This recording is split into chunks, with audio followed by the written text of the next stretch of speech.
So welcome back, friends. Actually, I'm very sorry for the inconvenience which you have got. In the meanwhile, actually, I got a important call, so I need to attend that. So I it interrupted my lecture. Okay, so we are going to resume our lecture, and we are going to begin from that point where we left. Okay, so before that, I would let you have some recap over it. Okay, so in the very beginning, let me go through the slides. So in the very beginning, we have seen the term that is the Siddhanta and Agam.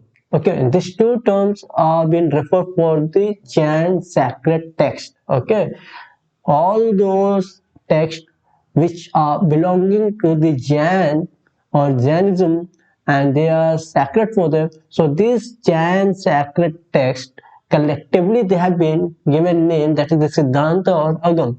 Then we have seen the language which was being used in the earliest literature of Jain. Okay, that was the Ardh Magadhi, and this Ardh Magadhi was actually a dialect. And if we talk about specifically dialect, then it was an Eastern dialect of Prakrit. Okay, it was an Eastern dialect of Prakrit, which has been known as Ardh Magadhi as you see on your screen. Then we came to see there were two sections of school, that was the Sotamba and the Gamba.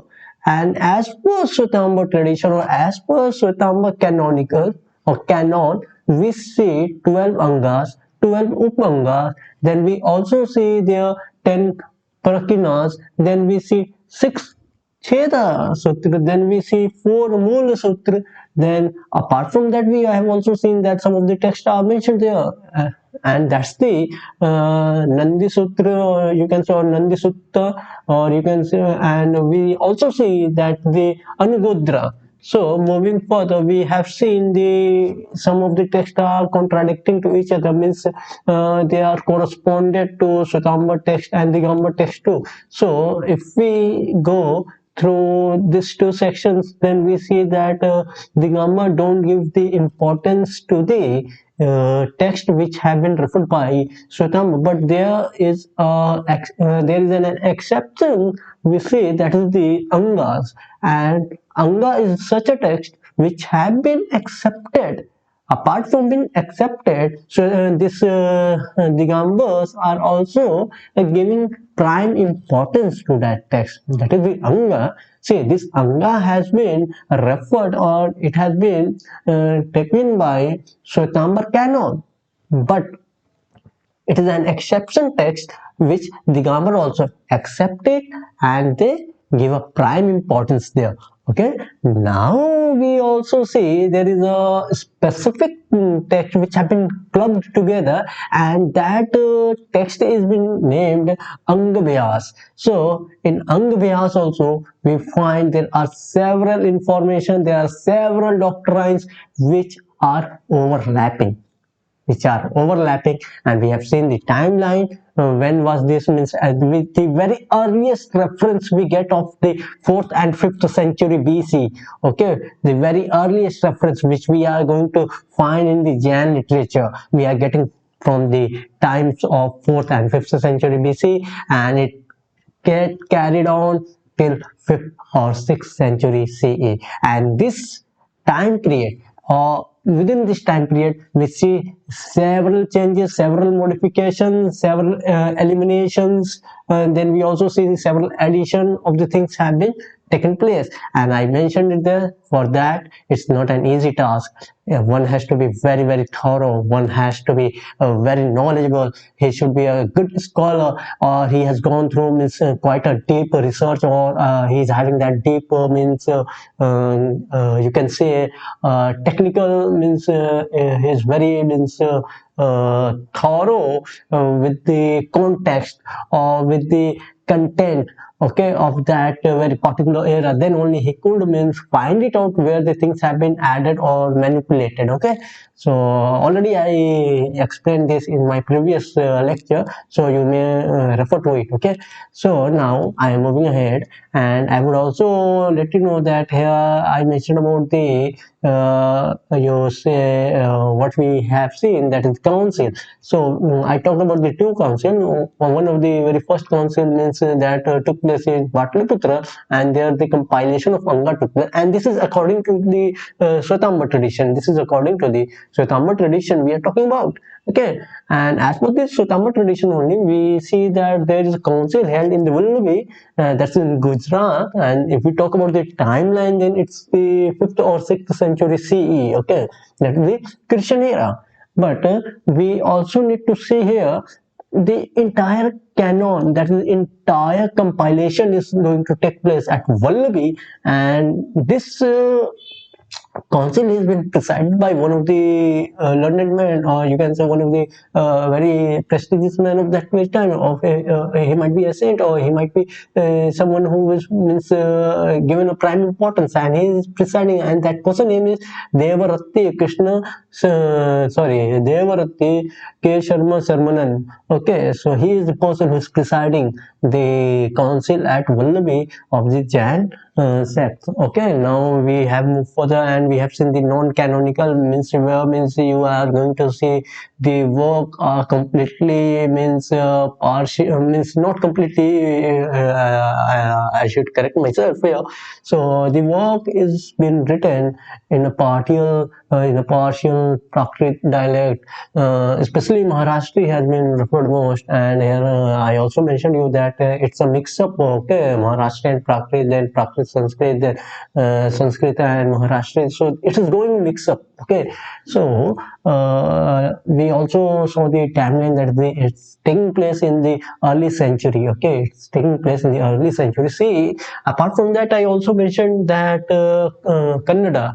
Okay, Kannada text. Okay, Jan text. Okay, specifically Jan text. Okay, so it has not been mentioned here. It will be coming in the upcoming chapters, as author itself mentions here. Okay, so moving to the next slide, and here we have seen the three texts, that is the Niryukti, Vyasa, Churni, and these are actually written in Maharashtri and Prakrit, and these are actually the commentaries on canonical work. Okay, these are the commentary on canonical work. Okay, so we moved further, and we saw some of the three more texts that was written in the Sanskrit. That was the Tikas, then Vrittis, then we have also seen the our churnis. Okay, so these are the texts which, if we go through the timelines, then we find that it talks about the early medieval times. Okay, early medieval. Okay, now we are moving further, and we see the Jain Purans. So, as per Svetamba tradition, or as per Svetamba sources, they call Puran, that is specifically Jain Puran, they call it Charitas. They call it Charitas. Okay, and in this Jain Puran we have seen that it talks about the Jain saint, their early Tirthankaras. That means all 24 Tirthankara means their life story. It talks about their sacred biography. So now we have also seen one of the work, that is the Adi Puran, in which we find that Rishabha, this is the very first Tirthankara, very first saint of the Jain. In Jainism, he is the very first person to be considered to be the saint, or you say the Tirthankara. Okay, so he's also known from the name Adinath. He's also known from the name Adinath. So this should be in our mind too. Okay, now we have seen the Harivansha Puran, that is the 8th century work, and this specifically give a Jain version of Mahabharata. Here we see the story of Krishna Balaram, then we see the war taking place between the Kauravas and Pandavas, and even there's a mention of Gurudrona specifically. So, okay, so and the very next point where I left in the meanwhile, I got a pause. So that was the, I was talking about the didactic story, that is the katha. So there we find several of the information, means we come across the day-to-day life, okay, day-to-day life of the person who were, means of those contemporary person who were there, okay. What was the culture, what was the tradition, what was the language, what was their way of living, life standard, education systems. Then we also get to know about their, means superstition, if there was some superstitions going on or not. So all this we come to know through that, okay. So in this text in Jain literature, we get a references, on a very select, on a various section of, on the various topics. If we talk about the life cycle ritual, so what are the rituals that should take place in a human life? See, in a human life there are three very important part, where, means we, even till date, and in coming future also, we see that this ritual are going to be carried on. So at the time of birth, at the time of the, means we can say that, naming ceremony, or then we see the marriage ceremony, then we see the death ceremony. So there are certain rituals which need to be followed there, okay. Now we also see that information has been given on the interpretation of dream. If someone is saying some of the dreams, like if a person saw a dream that he has been bitten by, means snake, he has been bitten, okay, he has been bitten by a snake. So what that means, is he getting a good amount of money somewhere? See, it's a perception, or we take it, okay, we take it that if you see a snake, and that snake bites you, then you are, means unlucky, you are going to get a money. But what actually happens, okay, so it's a perception, we take it in a positive way.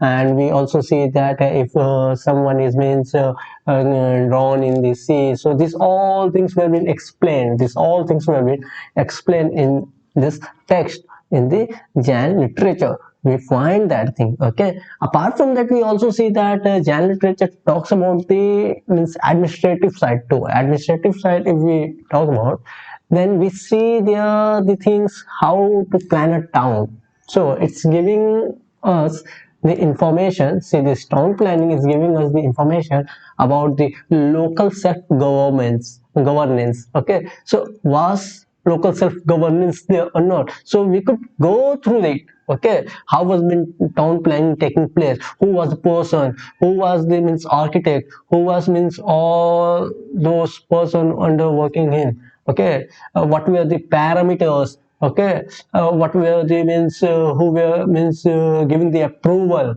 If somebody is going, see, today we are going to make any of the, means you can say a building, or you can say a monument, then we need a proper approval from the local self-government, that is the municipality, or you can say municipal corporations, or municipal councils, okay. So we get that, means in very normal way, we heard this term nagar nigam, okay. So we get the approval. So in that way also we can look in those days through the Jain literature, how town were being planned. Apart from that, we also see the duties of warriors. What were the duties of warrior? Means it talks about the battle times, means how battle was being taking place, and what was the role of the soldier, and what were the duties they have to be performed. That was the mandatory, or means you can say that some of the ethical things, or ethical learning we also find there, okay. Apart from that, it also gives us the guideline, or you can say that here protocol type, means how a king should rule, okay. Means the text also give us the reference that there was certain guidelines, or there were certain points on which king were to be followed. Means the governance which king is taking, means the king who is, means ruling, he need to follow certain means guidelines, so that means nothing goes against the citizens. So there should be not be lots of, means you can say operation by the king side, or you can say that people don't start protesting and overthrow the go means king or dynasty. So there was, means we can say directive, means how means he should govern, so that means everything should be shot out in a very precise and very means decent manner. Okay, we can say this. Okay, moving further, we see here text written by Hemchandra. Okay, this person wrote in 12th century. Okay, that is the Parisit Pavana. Okay, Parisit Pravan. Okay, in this text, actually, we get a detail about this early Jain saint, that means the early Jain teachers. Okay, you start. Okay, apart from that, we also get some political history in a very precise manner, not in a very detailed way, but in a very precise manner. We get the political history. Okay, so as we move ahead, there was one text, if I could remember, it's just getting out of my mind, and that was the Pattavalis, Pattavalis, I think, Pattavalis and Theravalis. Okay, Theravalis, if I could recall. So in these two texts, actually we get something related to uh, it's the work of ninth century CE, and it talks about something. It's very important here. I need to see what was the thing. Okay, it's getting out of my mind. It's getting out of my mind. I need to call Pattavalis and Thiravalis. Uh, okay, once it's come in my mind, then I will let you know. Okay, I will let you know. Okay, so by that time, when we are going to close this chapter, so you should know that here the author itself mentions here that the Jan text. Okay, this has not been studied or used as extensively by the historian as they have used the Buddhist sources. Okay. Before this, before this, she also mentioned that Jain literature also emphasize on the Jainism, that is the history of Jainism, how means Jainism evolved. So whole history has been given there in the Jain literature. The Jain literature also talks about the rivals school, means those schools which were run contemporary to them. Okay, in a very close. Okay, in a very close means you can say means they were means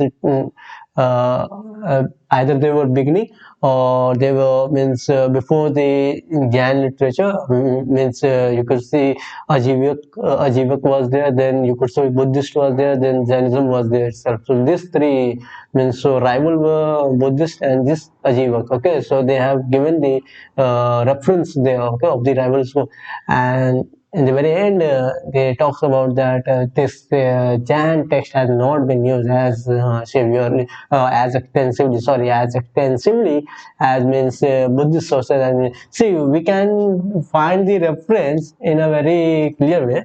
If you see, then Sola Mahajanpad, Sola Mahajanpad. Okay, we see this Sola Mahajanpad. Actually, we get this name from Buddhist Buddhist sources. Okay, Buddhist sources.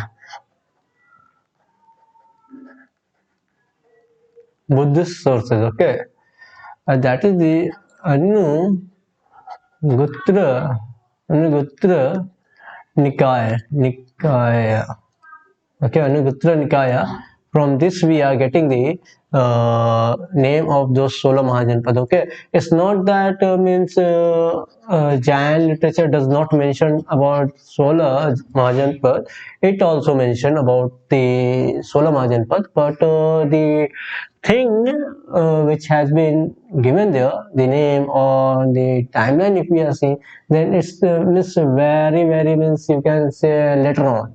The descriptions are quite later on, but in Buddhist text it has given the description which was means so earliest. Okay, it's a refer near around, we can say approximately 5th or 6th century, means a clear name and specific.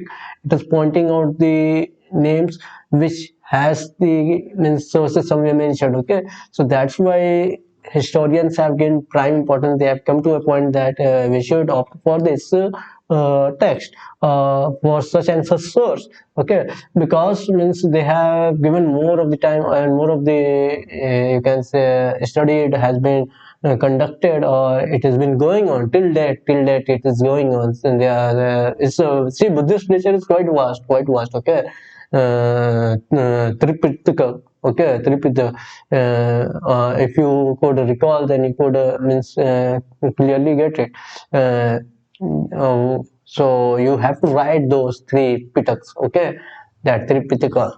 Okay, so what are those three pitaka? So you need to write it in the comment box. Okay, otherwise I would be telling you. So it's not a big deal for me. So it was written in Pali, then Chinese, and one more was their language, which was the new Tibetan, Chinese, and Pali. These were the three language in which means a canonical text was being written, and in this the Theravada school was the very oldest school. Okay, and that school wrote in the Pali language. Okay, so you need to name those three Pitak. Okay, Sutya Pitak, Vinaya Pitak, and one more Pitak was the Abhidhamma Pitak. I gave you the name. Okay, see, I am not recalling this portion Pattavalis and Tiravalis. Actually, this is very important. This is very important, and it talks about, I think, some of the changes which have taken place somewhere some changes have taken place. I need to see in my book, if I could if you give me a time.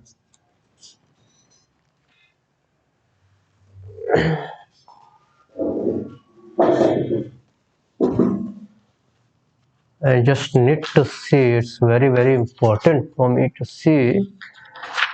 Uh,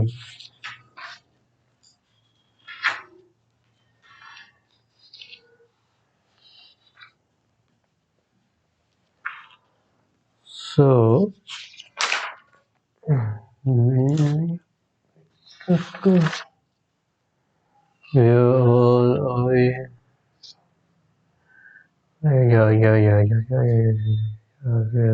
or should we? Oh, yeah. See, actually, in this, they have mentioned in a very precise manner about the chronological details. Okay, this too actually mention about the chronological details. Okay, chronological details.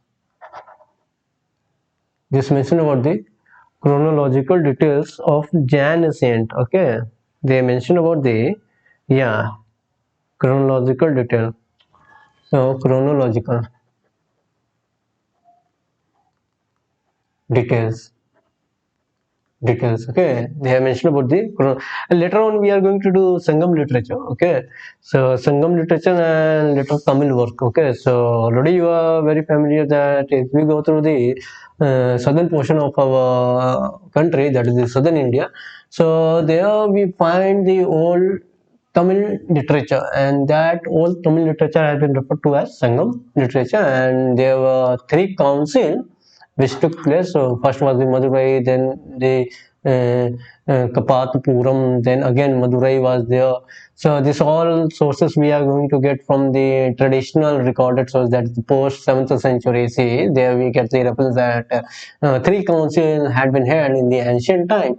Okay, so the third council which held at Madurai, it means considered to be quite means it is acceptable because the contemporary who wrote at that point they are mentioned somewhere in the historical figures. Okay, so we get that record, so it has been accepted. Then we will find Tolkappiyam, which was been written by Tolkappiyar. It's actually a grammar where you get the phonology, then you see the you can say syntax, and then you also say the means how means it's totally a Tamil grammar. You can say a Tamil grammar. So when I come to that portion, that Sangam literature, then we will also say this Ettutugai, then Patupati, then we are also going to say this Akkam and Puram. What the difference between the Akkam and Puram? We are going to see that also. Apart from that, we are also going to see some of the means story of Koblan, okay, Manikarnika. So this all we are going to see. Okay, so by the time I end up my lecture, yeah, so be connected, and I will be coming up with new lecture, that is the Sangam literature. After that, we are going to see Kannada literature, and in Kannada we are going to see some of the Jain text. Okay, so which I left it here. So we will be doing on that portion. Okay, in the Kannada. Okay, so by the time I leave you, so thank you very much, and please do write in the comment box, means if there are any of the changes I need to make, make, okay, or I should add something more, okay, to it. Okay, see, I'm specifically using English so that I could be better, okay, means my communicative skills should be good wherever I go, because now the world is, means almost transforming, so I need to be, means thorough with the terms, and my pronunciation should be quite clear. If I make a mistake here, so do write in comment box that it's the certain things where you are, means missing out, or you are, means going wrong. Okay, so I would really love to see that, and I would like to really adapt those things which may enhance my means proficiency. Okay, so by the time, thank you so much.